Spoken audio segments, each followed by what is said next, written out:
बार की बात है, एक जंगल में एक चूहा रहता था। एक दिन जब वह अपने बिल की ओर लौट रहा था तो उसने एक गुफा में एक शेर को आराम करते देखा। चूहा ने शेर को मजे में सोते हुए देखकर शरारती मन में उठाई। वह शेर की गुफा में घुसा और शेर पर चढ़ गया। वह शेर पर उछल कूद करने लगा और उसके बाल खींचने लगा।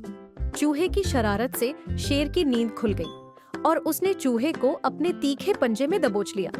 चूहे ने जब शेर के पंजे में खुद को पाया तो वह समझ गया कि शेर के गुस्से से अब उसे कोई नहीं बचा सकता और आज उसकी मौत तय है। चूहा बुरी तरह डर गया और रो रो कर शेर से विनती करने लगा। शेर जी, मुझे मत मारो, मुझसे भूल हो गई, मुझे जाने दो। अगर आज आप मुझे जाने देंगे तो मैं आपके इस उपकार के बदले भविष्य में जब भी आपको किसी मदद की जरूरत होगी मैं आपकी मदद करूंगा। चूहे की बातें सुनकर शेर की हंसी निकल गई। शेर ने कहा, तुम तो खुद इतने छोटे हो, मेरी मदद क्या करोगे? चूहे की विनती सुनकर शेर को उस पर दया आ गई और उसने चूहे को छोड़ दिया। चूहे ने शेर को धन्यवाद बोला और वहाँ से चला गया। थोड़े दिनों बाद जब शेर खाने की तलाश में इधर उधर घूम रहा था तभी अचानक किसी शिकारी ने फैलाए गए जाल में फंसा देखा। शेर ने खुद को जाल से निकालने के लिए प्रयास किया लेकिन वह निकल नहीं पाया।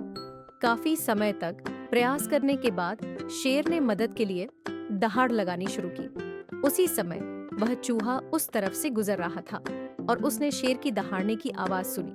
चूहा भागकर शेर के पास गया और शेर को जाल में फंसे हुए देखकर चौंक गया। वह बिना देर किए अपने तेज दांतों से जाल को काटने लगा और कुछ ही समय में पूरे जाल को काटकर शेर को आजाद कर दिया। चूहे की इस मदद से शेर की आंखें भर आईं और नम आंखों से शेर ने चूहे को धन्यवाद किया। दोनों मित्र आपस में बातचीत करते हुए वहां से चले गए। उनकी दोस्ती बड़ी मजबूत बनी